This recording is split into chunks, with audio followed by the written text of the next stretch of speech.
Les policiers sous le choc après l'attaque de deux dealers mercredi soir à Herblay, dans le Val-d'Oise. Oui, les deux policiers en civil effectuaient une mission de surveillance dans une zone industrielle lorsqu'ils ont été pris à partie par trois individus. Les agresseurs se sont saisis des armes des fonctionnaires et leur ont tiré dessus, les blessant grièvement.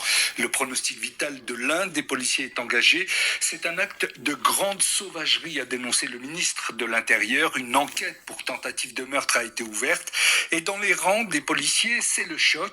C'est un degré de violence jamais atteint, explique David Gisleri, délégué régional en Lorraine du syndicat Alliance Police Nationale. Évidemment que ça m'a choqué à titre personnel, mais ça a choqué tous les fonctionnaires de police du territoire. Quand un fonctionnaire de police prend 4 balles et l'autre en prend 6, je peux vous assurer que l'émotion est grande dans nos rangs. Cette violence, elle augmente de jour en jour, et nous, les policiers de terrain, on le constate. On a en France une justice qui manque clairement de fermeté. Quand vous avez des individus multirécidivistes qui ne prennent pas de prison ferme, la justice, la police ne fait pas peur. Donc, on se retrouve avec des individus qui viennent au contact parce qu'ils savent très bien que derrière, ils risquent finalement peu de choses. La situation sociale est extrêmement tendue et nous, on est un peu le bouclier de la République. Je vous rappelle que sans les forces de l'ordre, il n'y a pas de République. Alors, évidemment, les gens confrontés à la précarité et à la misère s'en prennent parfois aux forces de l'ordre quand on intervient sur certaines interventions.